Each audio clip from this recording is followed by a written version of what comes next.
welcome to another episode of Hour of Healing. I am your weekly host, Joe Deborah. And our topic today is healing through disappointment. And our guest, our dear sister Candice Phoebe.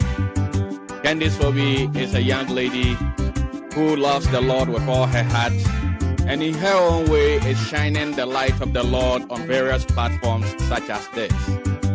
Today we pray that the Lord, through her, will help us in our healing in various ways. He said that the best way to avoid disappointment is simply not to expect anything from anyone. But can anybody live in this world without expecting anything from anyone? I doubt that. You know, expectations cover a lot of grounds. And we will be uncovering more of this on our next episode as we talk about the part 2 of this. Personally, I tend to look at expectation as a secular of the principles of hope when we come to Christianity. After all, both expectations and hope have this thing in common, and that is the act of anticipation.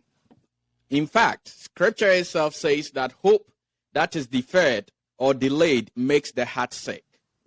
Friends, disappointment in general is the sense of sadness or displeasure that results due to unfulfillment of one's hopes or expectations. Needless to say that we have all been there, and some of us continue to go through it each day and night.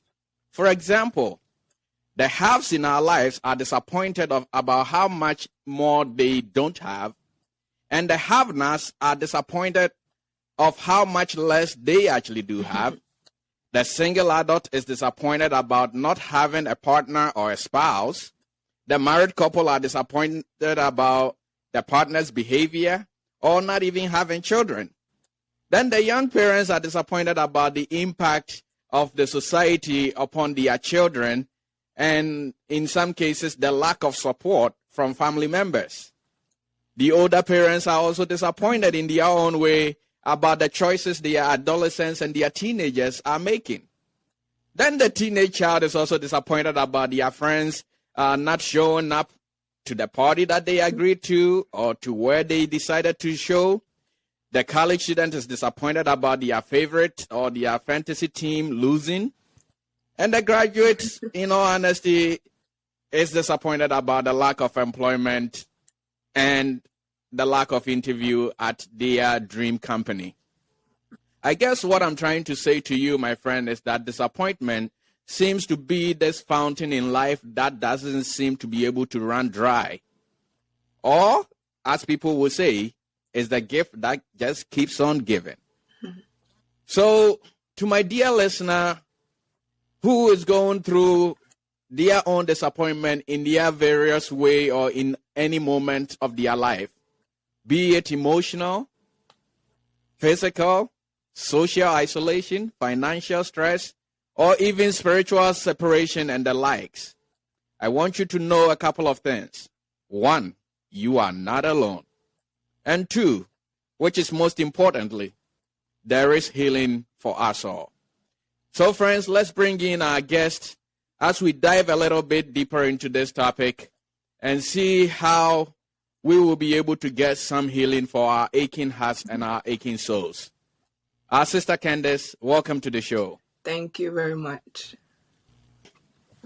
It seems like everybody goes through disappointment. So, Sister Candice, what really brings about disappointment in our lives? Disappointment comes about, like you mentioned, with having expectations.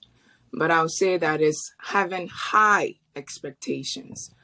Expectations has to stem from the capabilities of men or the capability of what you are about to embark on.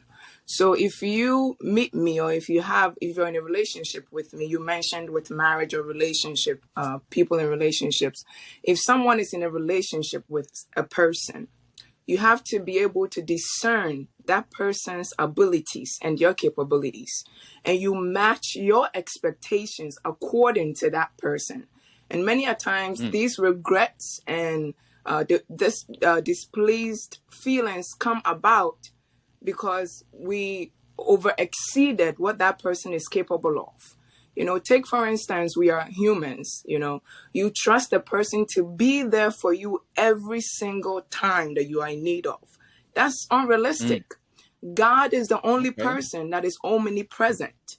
So if you put that expectation on your spouse, or if you put that expectation on any other person, you are setting yourself up for failure. So it's okay to put expectation on others or have expectations in life, but we have to measure it, that expectation according to our abilities. Wow. So you did touch on expectations quite a bit there. And really, for me, expectations really work like hope in some way. And that's what I was trying to say earlier. Because to the Christian, when we talk of hope and faith, for instance, we say faith is the substance of things hoped for or the evidence of things not seen. And faith is very critical to a Christian's life and a Christian's belief. So how do we translate that to expectation? I know you mentioned having measured expectations. So is it in every situation that we need to have a measured expectation, or in some situations that we need to have a measured expectation? Okay. So what I will say about that is that when it comes to expectations leading to disappointments, in actuality, I think you mentioned something about we can't live without having expectation on people or situations. Technically we drive on that, we move on that. But one thing I've realized is that the expectations that we have in life has to be, God has to be the center of that expectation. And it goes back to what he said in his word about trusting man, or, not putting your trust in a man, because curse be unto you or woe unto you.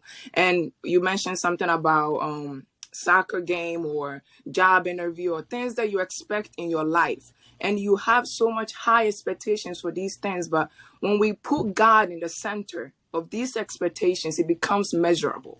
So when God is in it, and you know that you have an interview, you know that you have a person with you, you trust, or you have expectation on that person according to God's will.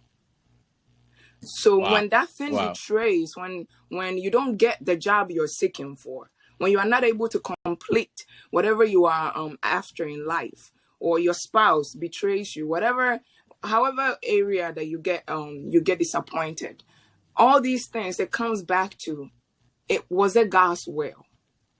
Is this what the Lord wanted for me? And if it is, then yet still, my expectation is still in the Lord. Okay, so it helps us to always have a sense of peace, even when things doesn't go our way, because that's what it comes to. It didn't go our way. The person didn't say what we wanted them to say. They didn't say in the way we wanted them to say it. We didn't get what we wanted. So if it doesn't happen your way, you'll be at peace, and it will be less disappointment in that way, I should say. So in a nutshell, then disappointment basically happens or comes about when things don't go our way. Pretty much. So thank you for that. Now, we know that whenever someone is seeking healing, the goal is to heal from something to another. For instance, the one seeking healing from their blood pressure or their high cholesterol is seeking healing really from a possible future heart attack or stroke into a healthier life, freedom from stress, about their healthcare, and also freedom or healing to financial cost that they are not going to incur in the future. So when one is seeking healing through disappointment, what are we seeking healing from, and where are we seeking healing to? Okay, so we seek healing from disappointment. They are seeking healing from the deception of trusting in people. We even relationship therapists, marriage counselors, once you walk in that room, or all these counselors coming up, when they want to speak to you about relationship, the first thing they say is trust. The first thing they say is trust. And without trust, you cannot build a relationship with someone. And unfortunately, the word of God begs to differ with that. But we have been groomed to trust. When we meet a person, if we don't trust them, we're not going on that journey with them. And that is a huge part of our life. And that is why disappointments are a huge part also of our lives. But the Bible does not teach us to first trust, but it teaches us to first love. So it says love covers multitude of sins. Love covers all things. So when you want to go on a journey with someone, is the love there? I'm speaking about genuine love. I'm not referring to, they make me have feelings in my stomach and all this stuff. I'm referring to the right love, godly love, the love that looks beyond things, looks beyond flaws, because you have your flaws and I have my flaws. So if we are going on this journey, I'm accepting you for who you are in all your flaws. So you don't speak the way I speak, but I love you for you.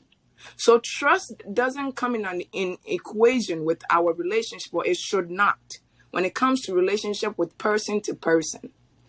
Because so there's a deception around us in society about trust, that we have to trust people. So it makes it hard for us to live without being disappointed. So when one seeks healing from disappointment, they are seeking for deception from trust. Deception that is leading us into trusting people. We will go back to this in a few minutes. But so if you healing from trusting men or women, trusting people basically to something, then where are you healing to, or to whom are you leading to?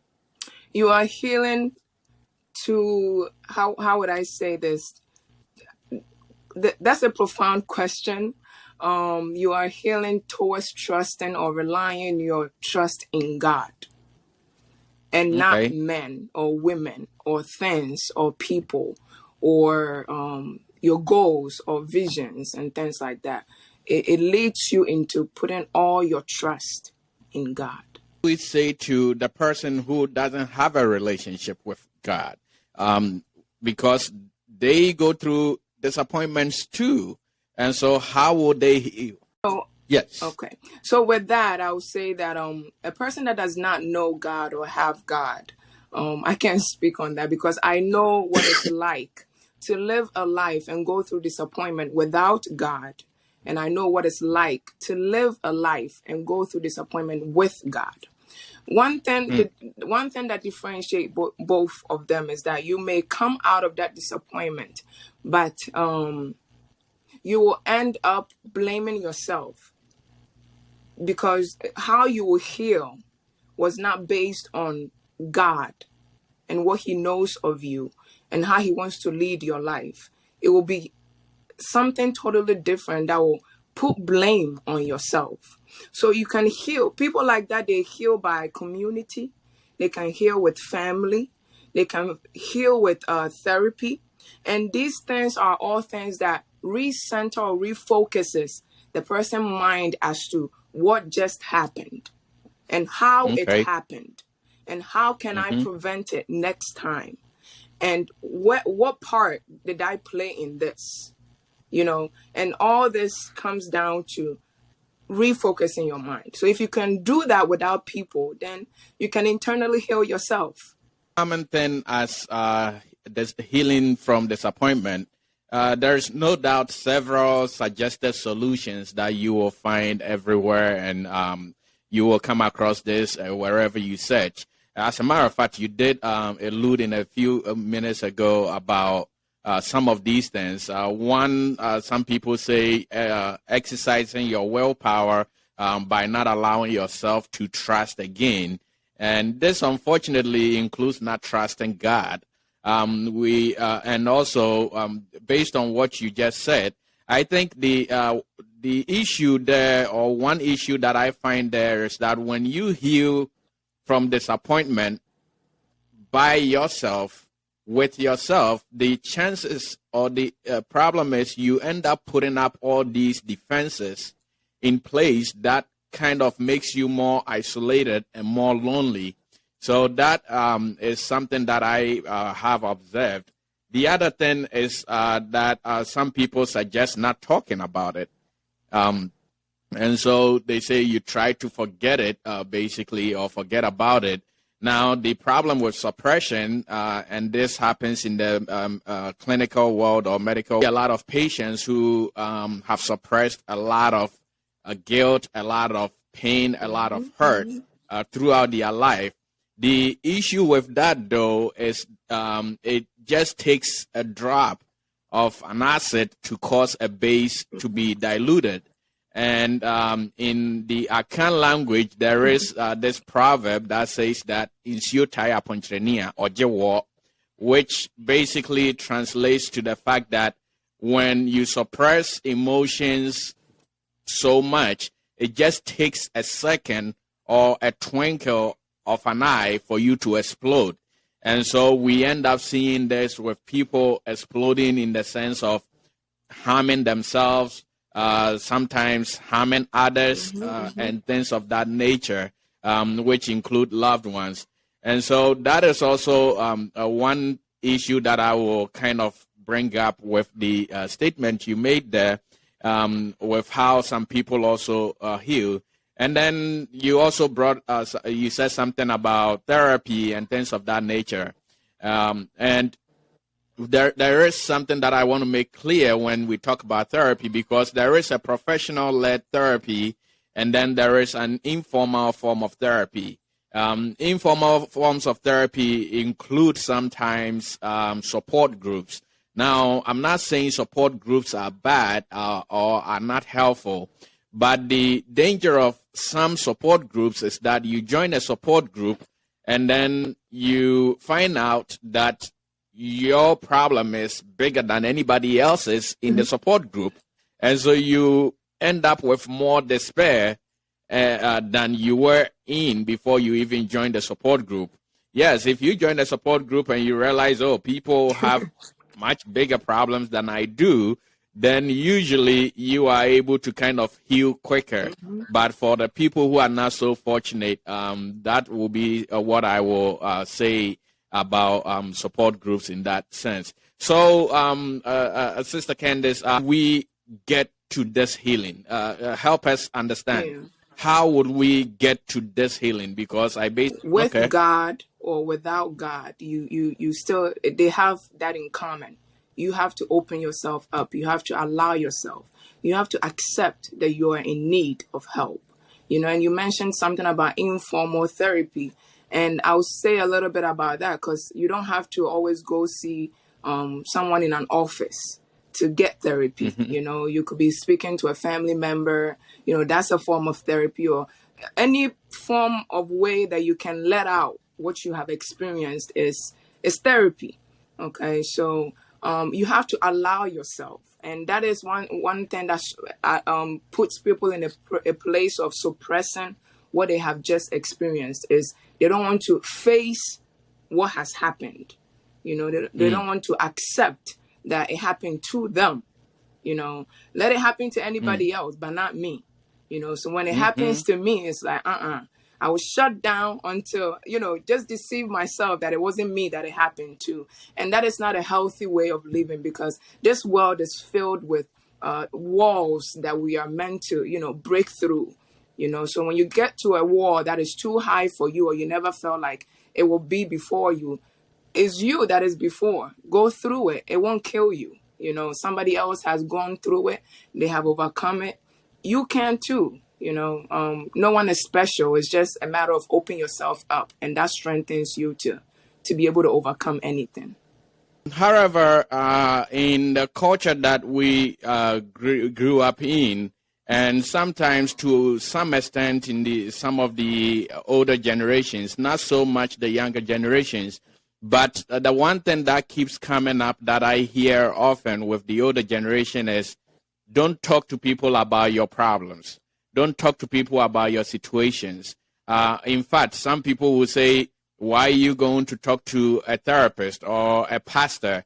Do you know what they are going through? Or look at their children. Why would you go talk to them? So in that situation, what do we do? Okay, so with the aspect of a person that has God, don't talk to people, but you can speak to God. And that is Okay. something that we feel like is so far-fetched because we don't feel God in situations like that, in challenges. But if you can't speak to people, you can speak to God. And to the person that does not know God or have God, it becomes very hard, I will say. I'm not here to force my belief on you, but I will say I know what it has done for me. How easy it makes things, how easy it makes life. And so if you don't have God, you may get over it, but at the end of the day, you need somebody. I won't lie to you. At the end of it all, you need somebody. You can't do it all by yourself. And even if you think you have done it, it will change you in a way that you never thought you have changed to. So you need somebody to give you a new perspective, to recenter you as to separate the problem from who you are. Okay, so at the end of the day, you need somebody. You have to find somebody in this world that you can speak to. There is somebody. A passage in the Bible that actually talks about that in the multitude of counselors there is safety. And so for me, whenever I hear people talking to, especially young ones, about not talking to others about their problem, not sharing their issues, I say that, yeah, you have a point in saying they shouldn't share their issues, but I think the advice rather should be, don't just share your With issue or your everyone. problems with everyone Yes. or anyone, because there are people that God places in our life, there are people that we encounter in our life that have experienced what we are going through before.